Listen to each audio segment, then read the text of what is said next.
बच्चों ध्यान दें, पिछले वीडियो में आप लोगों ने देखा था गैसियस स्टेट अर्थात गैसीय अवस्था। बहुत सुंदर तरीके से हमने पिछली वीडियो में व्याख्या किया है। बच्चों ध्यान दें, यदि आपको बहुत अच्छी तैयारी करना है तो ये ध्यान रखें कि पिछली वीडियो को जरूर देख लिया करें बच्चों। ये अंक आपको तभी समझ में आएगा जब पिछला वीडियो आप लोग देख लेंगे। तो हमारा आग्रह है कि आप पिछली वीडियो आप अवश्य देखें। ध्यान दें, पिछली वीडियो में हमने आपको बताया था, बहुत सुंदर तरीके से गैसीय अवस्था की व्याख्या किया था, जिसमें आपने देखा था बायल का नियम हमने आपको बताया था। बायल का नियम एक्सप्लेन किया था बच्चों। ध्यान दो, V मर्सिव पोर्शन 1/P के माध्यम से। यहां पे इक्वेशन नंबर इसको 1 बनाया था हमने। बायल का नियम अर्थात नियत ताप पर किसी गैस का आयतन उसके दाब के व्युत्क्रमानुपाती होता है। नियत ताप पर किसी गैस का आयतन उसके दाब के व्युत्क्रमानुपाती होता है। किसका नियम था? बायल का नियम। फिर आप लोगों ने देखा था कि हमने बहुत सुंदर व्याख्या किया था चार्ल्स के नियम की। V डायरेक्टली पर्सन T, यहां पे देखिए P नहीं दिया, तो नियत दाब पर किसी गैस का आयतन उसके परम ताप के अनुक्रमानुपाती होता है या समानुपाती होता है। बच्चों देखा था आपने, ये दोनों नियम हमने बनाए थे, आपको बताए थे। बच्चों ध्यान दो, इसी परिप्रेक्ष्य में एक तीसरा नियम बना था। क्या आप लोग जानते हो? आदर्श गैस नियम या आदर्श गैस समीकरण। बच्चों क्या था आदर्श गैस समीकरण? आप लोगों ने देखा था, बायल और चार्ल्स के नियम को संयुक्त रूप से जोड़ने पर जो समीकरण प्राप्त होता है उसे आदर्श गैस समीकरण कहते हैं बच्चों। तो देखिए, दोनों को जोड़ने पर जो संयुक्त समीकरण प्राप्त हुआ था वो आपको मालूम बच्चों, कौन सा समीकरण आपका प्राप्त हुआ था? आपको मालूम है क्या? PV = RT। बच्चों ये समीकरण प्राप्त हुआ था। बायल एवं चार्ल्स के नियम को संयुक्त रूप से जोड़ने पर जो समीकरण प्राप्त होता है उसे आदर्श गैस समीकरण कहते हैं। तो देखा आपने, बायल का नियम ये हो गया, चार्ल्स का नियम ये हो गया, आदर्श गैस समीकरण ये हो गया। बच्चों ध्यान दो, इसी फार्मूले में यदि गैस में मोलों की संख्या n है तो, यदि गैस में मोलों की संख्या क्या है? n है, तो फार्मूला क्या हो जाएगा? PV = nRT। बच्चों हो जाएगा फार्मूला, क्या हो जाएगा फार्मूला? PV = nRT, जहां n क्या है? मोलों की संख्या है। जहां बच्चों n क्या है? यहां पे n मोलों की संख्या है, मोलों की संख्या। तो बच्चों देखा आपने, n क्या है? मोलों की संख्या। अब ये मोलों की संख्या क्या होती है बच्चों? ध्यान दें, क्या होती है मोलों की संख्या? तो आइए देखिए, इसी अंक में ये भी देख लेते हैं कि मोलों की संख्या क्या होती है। मान लो पेपर में कभी आ जाता है कि मोलों की संख्या, मान लो एक एग्जाम्पल भी हम सिलेक्ट करते हैं। मान लो एग्जाम्पल है, बच्चों ध्यान दो, एग्जाम्पल है क्या? यहां पे देखेंगे 128 ग्राम SO2 में, 128 ग्राम SO2 में मोलों की संख्या ज्ञात कीजिए। बच्चों देखिए कैसे मोलों की संख्या हम यहाँ पे फाइंड करेंगे, बहुत आसान तरीके से बच्चों यहाँ पे एक्सप्लेन करेंगे। आइए देखते हैं वो कैसे। मोलों की संख्या हमें निकालना है, हमें मोलों की संख्या निकालनी है। तो अभी हमने बताया कि मोलों की संख्या को किससे शो करते हैं बच्चों? यहाँ पे ध्यान दें, यहाँ पे n से शो करते हैं। तो आइए देखिए, मोलों की संख्या बराबर n। अब ये फार्मूला क्या होता है मोलों की संख्या? तो आपको मालूम है मोलों की संख्या n बराबर बच्चों क्या होता है? यहाँ पे वेट बाई मॉलिक्यूलर वेट। क्या होता है? वेट बाई मॉलिक्यूलर वेट होता है। तो आइए बच्चों ध्यान दो, यहाँ पे वेट कितना है? वेट मींस क्या होता है? भार। यहाँ पे क्या है बच्चों? देखिए क्या है? भार बटे अणु भार, ये सूत्र होता है, भार बटे अणु भार। बच्चों यहाँ पे भार कितना है? देखिए बहुत सिंपल तरीके से निकालेंगे। आप देखिए 128 ग्राम है बच्चों, ध्यान दो, यहाँ पे कितना है भार? बच्चों कितना है? 128 ग्राम। देखेंगे अणु भार क्या है इसका। तो देखिए आपका SO2 है बच्चों, ध्यान दो, हमारे पास फार्मूला क्या है? SO2। तो देखिए इसका अणु भार कितना होता है? सल्फर का आप सभी बच्चों को मालूम है 32 होता है। और यहाँ पे देखिए ऑक्सीजन का, यहाँ पे देखिए 32, इसका भी हो गया, क्योंकि 16 दूना 32। बच्चों ध्यान दो, यहाँ पे कितना हो गया? बराबर कितना? 64 हो गया। देखा आपने, यहाँ पे सल्फर का 32 और ऑक्सीजन का देखिए 32, यहाँ पे O2 है ना, यहाँ 32। बच्चों दोनों को ऐड किया तो 64 आया बच्चों। कितना 64? बस फार्मूले में आपको रख देना है n बराबर वेट बाई मॉलिक्यूलर वेट, अर्थात भार बटे अणुभार। भार कितना बच्चों 128 ग्राम है और अणुभार कितना है आपका 64 है। देखिए डिवाइड किया आपने, कितना आ गया 2। देखिए बहुत सिंपल तरीके से बच्चों आप लोगों ने ये भी निकालना सीखा क्या कि कैसे मोलों की संख्या हम फाइंड करते हैं। तो क्या होता है भार बटे अणुभार फार्मूले से। देखिए बहुत आसान तरीके से आपने निकाल लिया कि मोलों की संख्या क्या हुई 2। तो बच्चों पिछले टॉपिक में हमने बताया था बायर का नियम, चार्ल्स का नियम और क्या है आदर्श गैस समीकरण। और यहाँ पे हमने ये भी एक्सप्लेन कर दिया, क्या रिवाइज भी करवा दिया और यहाँ पे नई चीज भी हमने आपको बता दिया, क्या मोलों की संख्या कैसे आप याद करोगे। अब बच्चों उसी परिपेक्ष में हम आगे बढ़ेंगे। यहाँ पे देखेंगे इस स्टेप में देखेंगे बच्चों दाब का नियम। आइए देखते हैं यहाँ पे दाब का नियम क्या है बच्चों। तो आइए देखते हैं दाब का नियम क्या है। आपके सामने लिखा हुआ है नियत आयतन पर, लिखा हुआ है नियत आयतन पर किसी गैस का दाब उसके दाब के परम ताप के अनुपाती होता है। बच्चों देखिए बहुत अच्छी डेफिनेशन यहाँ पे लिखी हुई है, सिंपल डेफिनेशन है क्या, नियत आयतन पर किसी गैस का दाब उसके परम ताप के अनुक्रमानुपाती होता है। तो देखिए उसी के अनुरूप आप लिख लेंगे यहाँ पे क्या, नियत आयतन पर किसी गैस का दाब किससे शो करते हैं, P से, दाब P उसके परमताप के अनुक्रमानुपाती होता है। परमताप यहाँ पे देखिए क्या, ताप को किससे शो करते हैं, देखिए यहाँ पे T से। तो बच्चों फार्मूला क्या बन गया, T indirectly proportional T। T indirectly proportional T formula बन गया। इसी को हम स्पेन के रूप में क्या लिख सकते हैं बच्चों, ध्यान दो, इसी को लिखा जा सकता है P1 अपान P2 इक्वल P1 अपान P2। न्यूमेरिकल लगाते समय इस फार्मूले की आपको आवश्यकता पड़ेगी। P1 अपान P2 इक्वल T1 अपान T2। तो इस फार्मूले के माध्यम से आप आसानी से इसको फाइंड कर सकते हैं बच्चों। ध्यान दो, आइए चलते हैं यहाँ पे हमने देखी व्याख्या किया किसकी, दाब का नियम बताया आपको। क्या है नियम, नियत आयतन पर किसी गैस का दाब उसके परम ताप के अनुपाती होता है, अर्थात T डायरेक्टली प्रोपोर्शनल T। बच्चों इसी स्टेप में हम आगे आपको बताएंगे डाल्टन का आंशिक दाब नियम। बहुत ही इंपॉर्टेंट आपको देखिए क्या है, डाल्टन का आंशिक दाब नियम है क्या। देखिए डेफिनेशन आपके सामने बिल्कुल लिखी हुई है, निश्चित ताप तथा निश्चित आयतन में परस्पर क्रिया न करने वाली दो या दो से अधिक गैसों के मिश्रण का कुल दाब। मिश्रण का कुल दाब क्या होता है बच्चों, P होता है। यहाँ पे देखिए कुल दाब क्या होता है, P होता है। इसको देखिए PT से भी शो कर सकते हैं, टोटल प्रेशर PT या P या PT। देखिए दो या दो से अधिक गैसों के मिश्रण का कुल दाब P, इन गैसों का आंशिक दाब क्या होता है आपका, देखिए P1 plus P2 plus P3 dot. देखिए ध्यान दो के योग के बराबर होता है बच्चों, के योग के बराबर होता है। तो आइए देखते हैं यहाँ पे PT इक्वल फार्मूला क्या हो जाएगा, यहाँ पे लिख सकते हैं P1 plus P2 plus P3 dot dot dot, ये आपका स्टेप चलता रहेगा बच्चों। ध्यान दो ये इसी फार्मूले में आप देखिए आपको टोटल प्रेशर आपको निकालना है। तो आपको देखिए टोटल प्रेशर में ये आपका कोई गैस हो सकती है, किसी गैस का नाम दिया जा सकता है। जैसे सपोज दैट यहाँ पे आपका P आपका है, P1 के स्थान पे आपका PH यहाँ पे लिख दिया जाएगा। तो यहाँ पे क्या है, इसका मतलब हाइड्रोजन हो गया।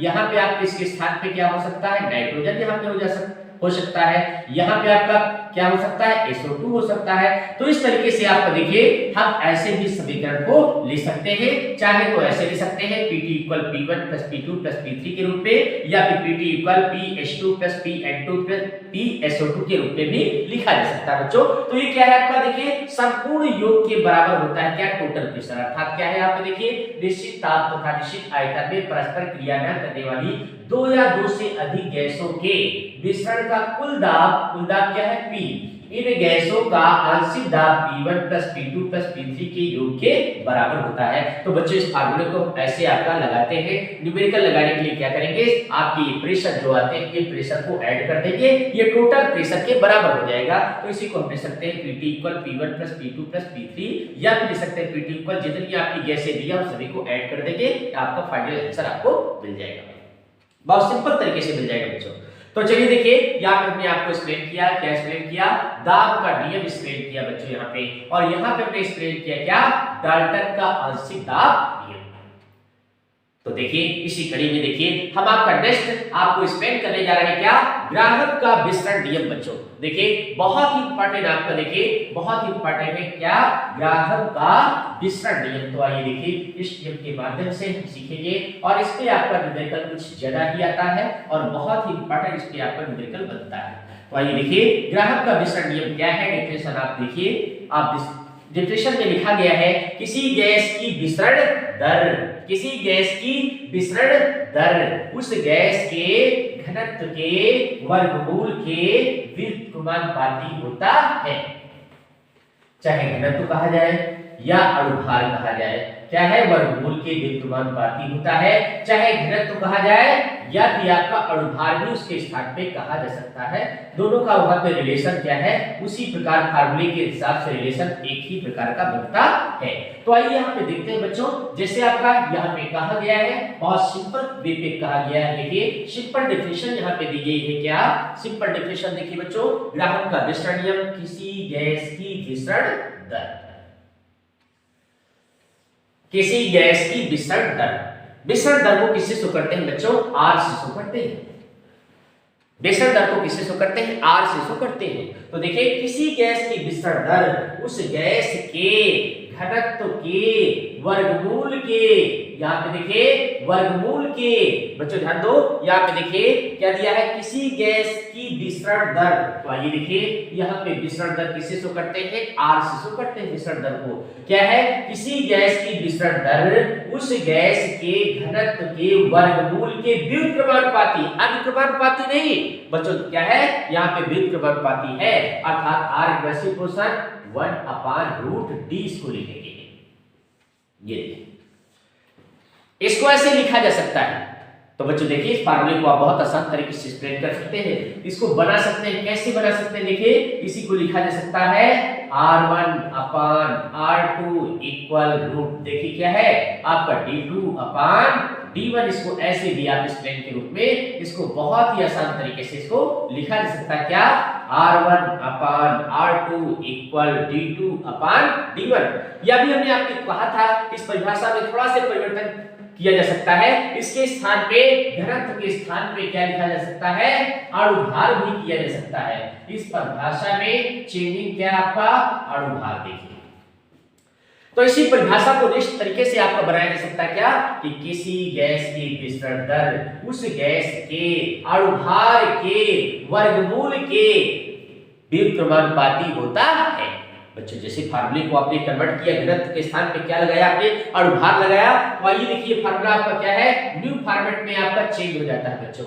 ये आपका न्यू फॉर्मेट में यहाँ पे चेंज हो जाता है, R इनवर्सली प्रोपोर्शनल, यहाँ पे देखिए R इनवर्सली प्रोपोर्शनल 1/, यहाँ पे रूट क्या गया, m। बच्चों ध्यान दो, इसको ऐसे भी हम लिख सकते हैं। इस फार्मूले को और कैसे लिखा जा सकता है, आइए देखते हैं। जैसे आपने इसको लिखा था यहाँ पे देखिए R1/R2 के फार्मूले, तो इसको भी तो आप लिख सकते हैं R1/R2 इक्वल रूट क्या होगा, M2/M1। ठीक उसी प्रकार जैसे आपने क्या लिखा था, R1/R2 equal D2/D1, just like यहाँ पे R1/R2 इक्वल M2/M1 एक्सप्लेन कर सकते हैं बच्चों ध्यान दो। तो आइए देखते हैं, यहाँ पे हमने देखिए क्या है, ग्राहक के विसरण नियम को बहुत ही आसान तरीके से यहाँ पे स्पष्ट किया है। आइए बच्चों इस फार्मूले का व्यापक रूप लेते हैं। आइए देखते हैं कैसे व्यापक रूप लेंगे। व्यापक रूप लेने से पहले हम देखेंगे विसरण दर, देखेंगे बच्चों क्या देखेंगे, आइए विसरण दर देखते हैं। यहाँ पे क्या है, विसरण दर।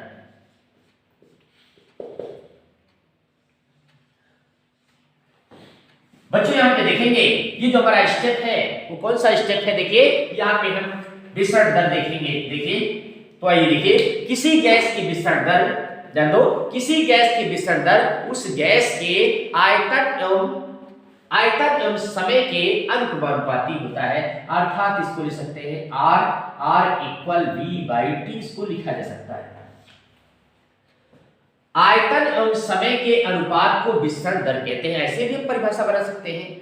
आयतन एवं समय के अनुपात को क्या कहा जाता है? विसरण दर कहा जाता है बच्चों, ध्यान दो। तो आइए देखते हैं, इसी को और एक्सप्लेन करते हैं। इसी फार्मूले को आप कैसे लिख सकते हैं, देखिए यहाँ पे ध्यान दें, इसको चाहे आप कोई भी इक्वेशन बना सकते हैं, इसको चाहे 1 बना सकते हैं, ठीक है ना, इसको आप चाहे 2 बना सकते हैं। देखिए आइए देखिए, एक ही फार्मूले का रूप है। जब आप R को R1/R2 लिख सकते हो तो V को अपन V1/V2 लिख सकते हैं। जब आप R को R1/R2 लिख सकते हो तो T को आप T1/T2 लिख सकते हैं। तो आइए बच्चों, आइए एक्सप्लेन करते हैं यहाँ पे, क्योंकि लॉग फॉर्म हमको प्राप्त करना है, इसका व्यापक सूत्र प्राप्त करना है कि कोई भी न्यूमेरिकल इससे जाने न पावे, हर प्रकार के क्वेश्चन को आप हल कर लें। बच्चों ध्यान दो, केमिस्ट्री बहुत सिंपल भाषा है, बहुत सिंपल विषय है, लेकिन आप जानते हो बहुत से बच्चों को बहुत कठिन लगती है केमिस्ट्री। देखिए बहुत सिंपल विषय है। फादर ऑफ केमिस्ट्री कौन है? लेवोसियर। केमिस्ट्री शब्द की उत्पत्ति किससे हुई थी? केमी नामक शब्द से हुई थी। ध्यान दो, यहाँ पे केमिस्ट्री बहुत ही सिंपल विषय है, बट आपको क्या करना है? सिस्टमेटिक पढ़ना है बच्चों। सिस्टमेटिक पढ़ने के लिए देखा आपने कैसे हम सिस्टम से आपको पढ़ा रहे हैं। यहाँ गैसियस लॉ चल रहा है बच्चों। इसके पहले हमने देखिए आपको ऑक्सीडेशन नंबर बताया है, ऑक्सीडेशन नंबर के पहले आपको वैलेंसी हमने बताई है, और इस तरीके से आपको बिल्कुल क्रम से सिस्टमेटिक आपको पढ़ना है। केमिस्ट्री आपकी बिल्कुल आसान होगी। आप चाहे जितना आप केमिस्ट्री में जीरो रहे होंगे, आप बहुत अच्छी पकड़ बनाएंगे, और एक समय वो आएगा कि आप जीरो से बिल्कुल हीरो बन जाएंगे। तो आइए बच्चों देखें, हमारी इस वीडियो को निरंतर रूप से आप लोग देखें। आइए देखिए, जब आप इसको ऐसे एक्सप्लेन कर सकते हैं तो इसको ऐसे भी लिखा जा सकता है, कैसे? यहाँ पे R1/R2 equal V1/V2 T1/T2। R बच्चों इसी को कैसे लिखा जा सकता है? इसी को लिख सकते हैं R1/R2 equal V1 T2/V2 T1। बच्चों देखा आपने, हमने इसको स्पेंड किया, ये स्पेंड किया, ये स्टेप नंबर आपका, इक्वेशन नंबर आपका क्या बन गया? 2 बन गया। इक्वेशन नंबर आपका कौन सा बन गया बच्चों? यहाँ पे 2 बन गया। आइए देखते हैं, अब यहाँ पे समीकरण नंबर 1 को बराबर कर देते हैं। देखिए 1 और 2 को बराबर करते हैं, या इसको आप देखिए यहाँ पे 3 भी हम लिख सकते हैं यहाँ पे, क्योंकि आपका इक्वेशन नंबर इसको 1 दे दिया था हमने, इक्वेशन नंबर इसको 2 दे दिया था, तो यहाँ पे 3 आप इसको लिख सकते हैं। आइए बच्चों, इसी परिवेश में हम यहाँ पे देखेंगे, अब देखिए तुलना करेंगे, यहाँ पे कंपैरिजन करेंगे बच्चों, कैसे कंपैरिजन करते हैं। तो आइए देखते हैं, यहाँ पे समीकरण नंबर यहाँ पे 1 और 3 की तुलना कर लीजिए। आइए यहाँ पे 3 की तुलना कर देते हैं। जब 3 की तुलना करेंगे बच्चों, तो इसी फार्मूले को हम लिख सकते हैं, क्या लिख सकते हैं? यहाँ पे लिख सकते हैं, देखिए V1/V2 T2/, ध्यान दो यहाँ पे क्या T1 इक्वल रूट क्या लिख सकते हैं बच्चों? यहाँ पे लिख सकते हैं D2/D1। ये देखिए, ये न्यू फार्मूला आपका जनरेट हो गया। हम चाहे इसे V1 फाइंड करें, चाहे V2 फाइंड करें, चाहे T2 फाइंड करें, चाहे T1 फाइंड करें, आसानी से आप निकाल सकते हैं। आइए इसी परिवेश में यदि हम तुलना कर देते हैं, यहाँ पे समीकरण नंबर 3 की तुलना हमने किससे कराई? समीकरण नंबर 1 से कराई बच्चों। ध्यान दो, यहाँ पे 1 से कराई, तो ये आपका इक्वेशन नंबर कौन सा बन गया? 4th बन गया बच्चों। आइए अब हम यहाँ पे कंपैरिजन कराते हैं, क्या है? दूसरे इक्वेशन से कंपैरिजन कराते हैं बच्चों। तो आइए दूसरे इक्वेशन से जब कंपैरिजन कराते हैं, तो आइए देखिए कौन सा फार्मूला बन जाता है, उसको आपको ध्यान रखना है। ये देखिए, अब हम क्या करेंगे? समीकरण नंबर 3 की तुलना हमने पहले 1 से कराई थी, अब समीकरण नंबर 3 की तुलना किससे? 2 से करानी बच्चों। तो आइए 2 से जब कराते हैं तो फार्मूला हमारे पास मिल चुका है, क्या? यहाँ पे देखिए फार्मूला बन गया, यहाँ पे देखिए V1/V2 T2/T1 इक्वल, यहाँ पे इसको क्या लिख सकते हैं? M2/M1। बच्चों देखा, ये इक्वेशन नंबर 4 है, और ये आपका बन गया कौन? इक्वेशन नंबर ये 5 बन गया।